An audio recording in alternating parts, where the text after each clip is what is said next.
Good afternoon student. कल हमने class 7th का चैप्टर अपूर्व अनुभव के शब्दार्थ और कुछ क्वेश्चन आंसर पढ़े थे। अब बचे हुए क्वेश्चन आंसर आगे देखिए।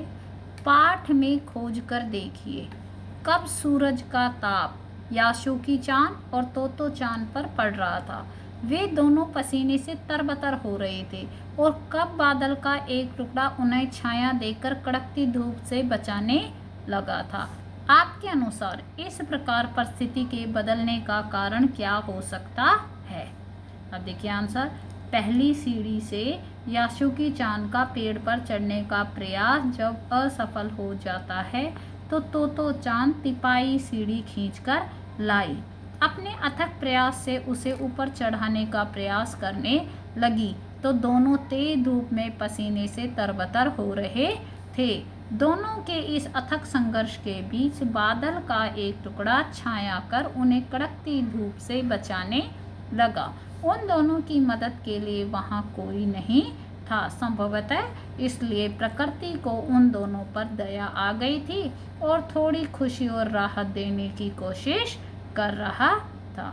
देखिए पहले वो याशुकी चांद जो थी, आपने लेसन में पढ़ा था कि पेड़ पर चढ़ने के लिए सिंपल वाली सीढ़ी लेकर आई थी, लेकिन वो तोतो चांद को उस पर नहीं चढ़ा सकती थी क्योंकि वो अपंग था। इसलिए वो क्या हो जाती है, उसके लिए दूसरा क्या लाती है, तिपाई खींच कर तिपाई वाली सीढ़ी लाती है और बहुत मेहनत के साथ उसे ऊपर चढ़ाने का प्रयास करती है। इस प्रयास में दोनों धूप में पसीने से तरबतर हो जाते हैं। अब ये जब दोनों संघर्ष कर रहे होते हैं तो इसके बीच में क्या आ जाता है, एक बादल का टुकड़ा आ जाता है और उन्हें छाया कर देता है और उस कड़कती धूप से बचाता है। उसका मतलब ये है कि दोनों की मदद के लिए वहाँ कोई नहीं था, लेकिन प्रकृति उन दोनों की मदद कर रही थी और प्रकृति को उन पर दया आ गई और थोड़ी खुशी और राहत देने की कोशिश करने के लिए उसने बादलों से उनको राहत दी। अगला देखिए। याशुकी चांद के लिए पेड़ पर चढ़ने का ये अंतिम मौका था। इस अधूरे वाक्य को पूरा कीजिए और लिखकर बताइए कि लेखिका ने ऐसा क्यों लिखा होगा। याशुकी चांद के लिए पेड़ पर चढ़ने का ये अंतिम मौका था। लेखिका ने ऐसा इसलिए कहा क्योंकि याशुकी चांद पोलियोग्रस्त था। उसके लिए पेड़ पर चढ़ जाना असंभव था। उसे आगे तोतो चांद जैसा मित्र पालना मुश्किल था। तोतो चांद के अथक परिश्रम और साहस की बदौलत वह पहली बार पेड़ पर चढ़ गया था। यह अवसर मिलना और कभी असंभव था।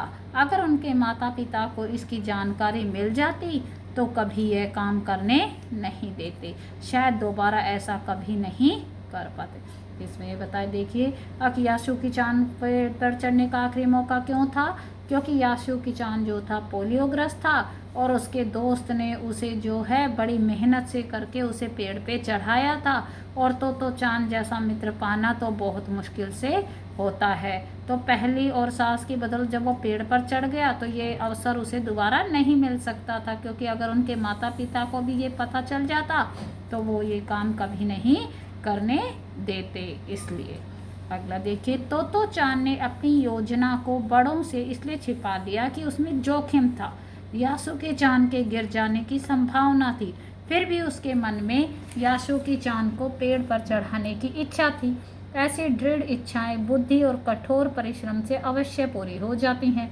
आप किस तरह की सफलता के लिए तीव्र इच्छा और वृद्धि का उपयोग कर कठोर परिश्रम करना चाहते हैं। किसी भी काम में सफलता पाने के लिए तीव्र इच्छा, लगन, कठोर परिश्रम की आवश्यकता होती है। इसलिए उच्च कोटि की सफलता प्राप्त करने के लिए हम इनसे सब चीज़ों का उपयोग करना चाहिए। अपनी माँ से झूठ बोलते समय तोतो चांद की नज़रें नीचे क्यों थी। तोतो चांद ने याशुकी चांद को अपने पेड़ पर आमंत्रित किया था। यह बात उसने अपनी माँ से छिपाई थी, क्योंकि उसे मालूम था कि माँ यह जोखिम भरा कार्य नहीं करने देगी। जब माँ ने उससे पूछा कि वह कहाँ जा रही है तो उसने झूठ कहा कि वह याशुकी चांद से मिलने उसके घर जा रही है।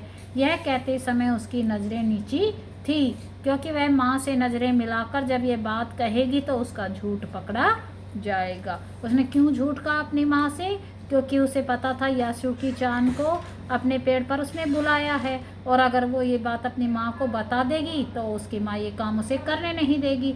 और जब माँ ने ये पूछा भाई कहाँ जा रही है, तो उसने झूठ बता दिया कि मैं उसके घर जा रही हूँ, क्योंकि अगर वो अपनी माँ से नज़रें मिला के ये बात कहती तो माँ उसका झूठ पकड़ लेती। धन्यवाद।